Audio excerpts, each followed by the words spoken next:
ZEE5 app download করুন আর দেখুন সম্পূর্ণ এপিসোড একদম বিনামূল্যে। দাঁড়াও পিসমণি, আমি ডেকে আনছি।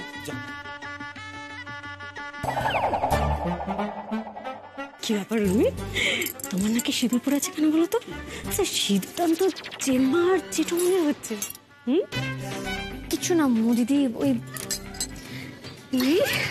এবার সিঁদুর দানের পালা।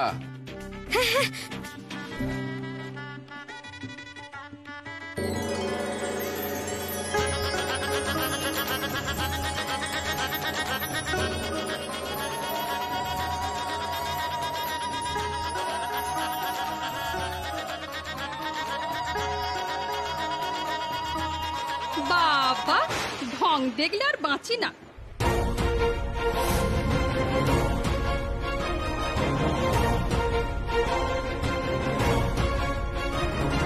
এদিকে বাড়িতে একটা পাত্রস্থ করার মতো উপযুক্ত বয়সের মেয়ে আছে, তার বিয়ের কথা চিন্তা নেই। এদিকে তার জেঠু জেঠিমার ঘটা করে বিয়ে দিচ্ছে।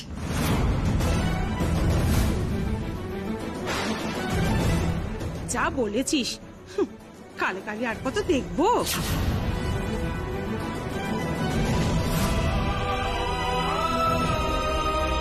ধরো তো পিসমণি, কি ব্যাপার বলুন তো? আমাদের যে কোনো আনন্দের দিনে এসে বিরক্ত না করলে হয় না না আপনাদের? দেখুন, আজকে বাড়িতে একটা আনন্দের দিন, আমরা শুধু আপনাদের পাশে চেয়েছি, এইটুকুই। আর আমরা জানি দুঃখের দিন আমরা চাইলেও আপনাদের পাশে পাবো না। তাও আপনারা এরকম করেন কেন বলুন তো? কি ক্ষতি করেছি আমরা আপনাদের? লাভ ক্ষতির তো কোনো ব্যাপার নয়, তবে অন্যায় করলে আমরা কিন্তু চুপ করে থাকবো না।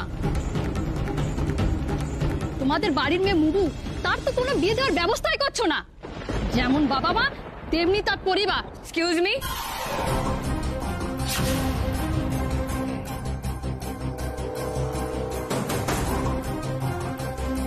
নন্দিনীরা কারা? তো ভুলভাল কথা কেন বলছে? এরা আমার পাড়ারই লোকজন, ওদের মেন্টালিটি এরকম। এই কমলাদি, তোমাদের এত ভাবনা কেন বলো তো আমার মেয়েকে নিয়ে? হ্যাঁ, মা বলে রে আমার মেয়ে, তার আমি কার সাথে বিয়ে দেবো, কবে বিয়ে দেবো, এগুলো তো আমরা ঠিক করব, আমি ঠিক করব। একে বলে যার বিয়ে তার হুঁশ নেই, পাড়া পড়ছির ঘুম নেই। আর তোমাদের কে বলেছে ওর বিয়ে নিয়ে আমরা ভাবছি না? কে বলেছে? কে বলেছে বলো? কেউ বলেছে? ওই কি ভাবছি শুনি, সেই ভাবনাটা তো দেখতেই পাচ্ছি না। আমরা তো আশেপাশেই থাকি, আমরা তো আর চোখে ঠুলি দিয়ে থাকি না। ঠুলি দিয়েই থাকো গো, দেখাচ্ছি, দেখবে তো? দেখছো তো, এই জন্যই আমি শুরু থেকে বারণ করেছিলাম। আমি তো জানতাম ওরা কিছু না কিছু গন্ডগোল একটা করবেই। কিচ্ছু বুঝতে পারছি না, তাও দেখছি।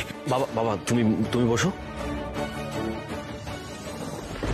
হয়ে গেল, আবার খেপেছে রে মেজবো।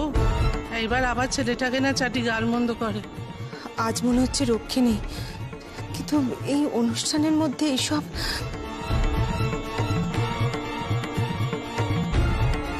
এসো এসো এসো, এই দেখো কমলাদি, এই হচ্ছে আমার হবু জামাই।